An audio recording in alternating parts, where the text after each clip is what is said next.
I'm Joe Foner. And I'm Paul Hood. And we are Foner and Hood. And today we're discussing Snowpiercer, directed and written by legendary, visionary Korean director Bong Joon Ho and starring Kang Ho. Also starring Chris Evans, John Hurt, Octavia Spencer, and Tilda Swinton. This film is set in the near future, and because of global warming, the decision is made to place a chemical within the atmosphere to lower the temperature, which in turn freezes the planet, and the only remaining survivors are forced to live on a train. Yeah, worked a little too well, huh? Sounds kind of hokey, but actually it works pretty well. The film at its core is really a mishmash of genres. You've got political elements. There's things like from 1984 and from Animal Farm. There's climate change and global warming, which is the backdrop of the film, the reason they're on the train. And on top of that, it's also an Asian action flick, which has a lot of unpredictable and unexpected violence. And so let's start there. The basic plot is that there's the ruling class in the front of the train, and there's the unwashed masses in the back of the train, and they are plotting, and there's revolts every so often, and they're plotting to get from the back of the train to the front of the train, and that's the basic plot. Yeah, it's a dystopian survival tale, basically, to simplify it. Right. And so what you have is basically like there's these different rooms, and so like there's guards preventing the unwashed masses from getting to the front of the train, and so the first problem that the revolting party encounters is they need to get through these gates. So there's this guy who can get them through the gates, who can kind of like short circuit the wiring. Yes. And played magnificently by Kang Ho. He's brilliant because his character is really at its core a meth head. So his whole incentive for helping them isn't necessarily to help the greater good. It's to help himself. It's to help himself. It's to He's get a very selfish character, which in turn gives the film another layer. Because you're thinking, oh, we can't count on this guy. Right, he's unpredictable. He's unpredictable, so... Yeah, that goes kind of along with the unpredictability of the violence. Yes. But so, like, at any point in the film, you're wondering, is this guy just going to take his chronol, which is the drug of the future? It's basically industrial waste. Yeah. And he's going to take his chronol and go home. Yes. And, like, not help them and say, like, sorry, see you later. Yeah. And so that adds this element of not only unpredictability or unexpectedness to the film, but also suspense. And so each new room, you're wondering, is this guy going to continue to help? And he's also got a daughter, so that's a complicating factor. It's another complication. Which it seems like each level of the train becomes a new complication for the main characters. Right. And our protagonist character, played by Chris Evans, is the one that is forced to lead this whole group of people to the front of the train. Right. He doesn't really want to lead. He doesn't want to lead, but he's forced into it because of some other circumstances. But what I liked about the movie is that we have a train and there's a linear motion, which the film is the group of people, they're forced to follow that exact path. Right. They're moving forward. And yet. Yeah, it's about society moving forward through and backwards survival at the same time. Yeah, society has moved backwards, but now they're trying to move forward, both metaphorically and literally. Yeah, but with that message comes a bit of comedy. Let's talk about that a little bit. Yeah, this is something they have to insert into the film. You've got this very dark future. I mean, they're trapped on a train. It's like a locked door mystery. Yeah, where they're not going out for a smoke break. Although there is a funny part about smoking in the film, which we'll get to in a second. And so you've got that. So it's like, oh man, they're trapped. Yes. And this is the future. And so this is our survival depends on the people on this train surviving. So then on top of that, you've got like the class struggle of folks in the background and folks in the front. And on top of that, you've got, the violence.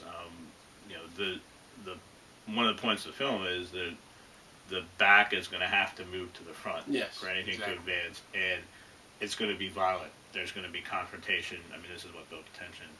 And so you've got all that, And by the way, the train is artificially lit, and one end is very dark, and so you got a very dark movie, and so you have to inject some comedy into it.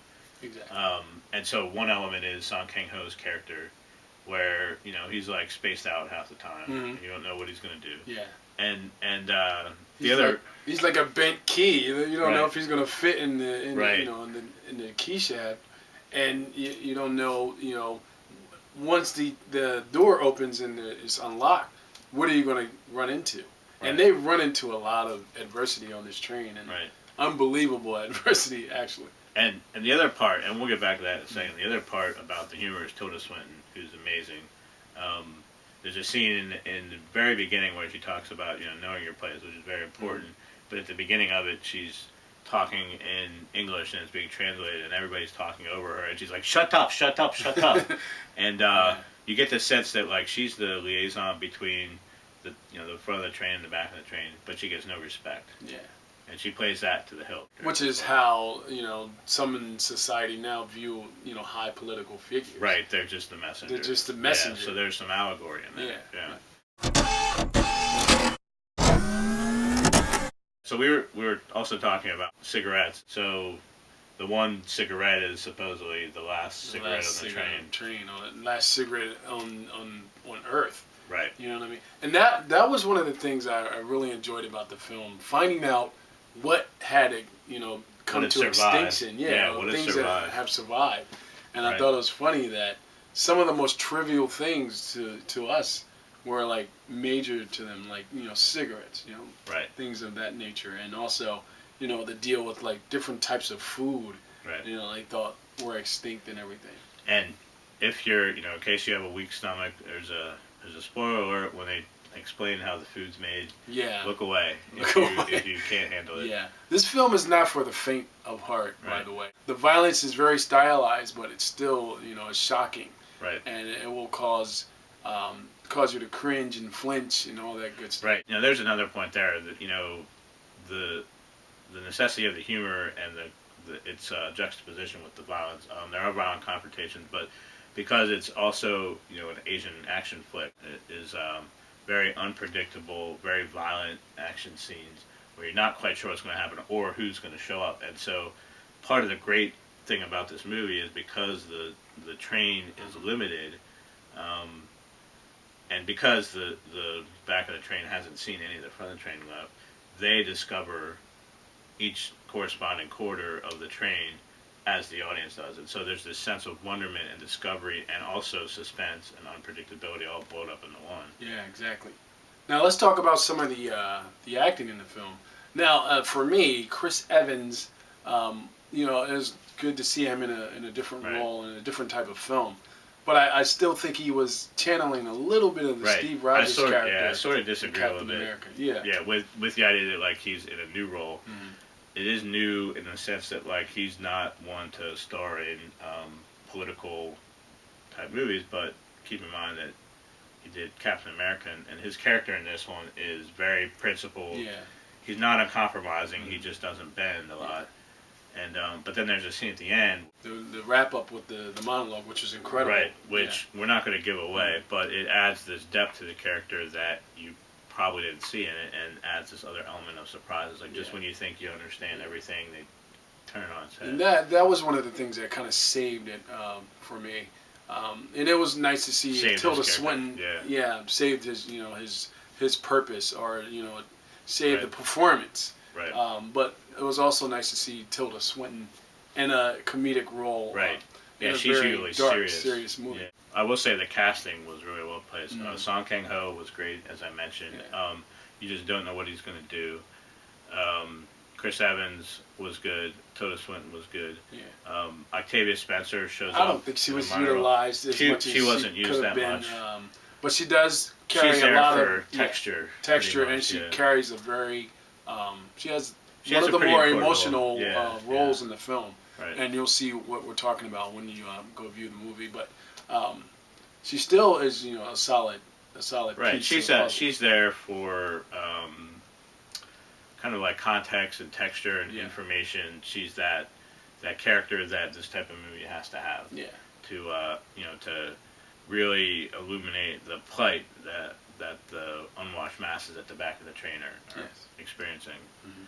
So this film, has a lot of stuff in it. There's, if you want social commentary, that's in there. Mhm.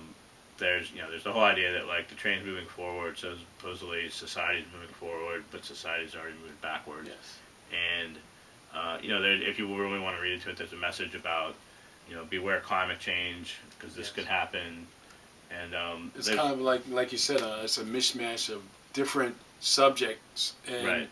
and the cool thing All about it, together. yeah, each car on the train is like you're stepping into a whole A different different world. Yeah. So you're getting roughly 2 hours of Right. 3 or 4 different types of film, Right. which I thought was great. Yeah, and the interesting part about that is like we didn't really get into it earlier, but the violence is something you sort of see from a Tarantino film, which we all know Tarantino cribs from his foreign counterparts, and so that aspect of it reminded me of the work he did in *Inglourious Bastards*, Yes. where it's a stringing together of like 9 20-minute scenes. Now that doesn't happen here, but what you have is a stringing together of these separate, well-developed, well-thought-out, well-plotted scenes that all fit together. Yeah.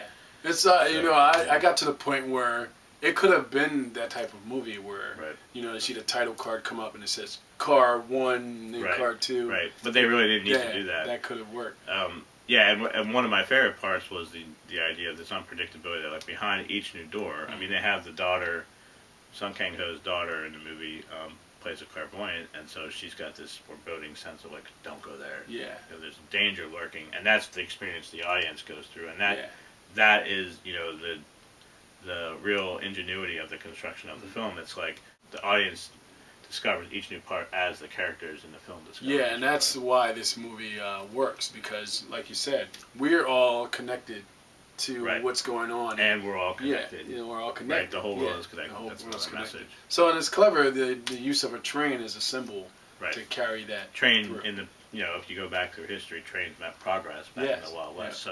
So there's that message in here too. You've been watching Foner and Hood's review of Snowpiercer, now playing at the Midtown Cinema and other 5 theater establishments in Central PA and throughout the rest of the country. Make sure you check us out on Facebook and also YouTube. And be sure to check out Paul's written reviews on Film Clips with Paul Hood on the Penn Live website. This has been Foner and Hood, and we're out.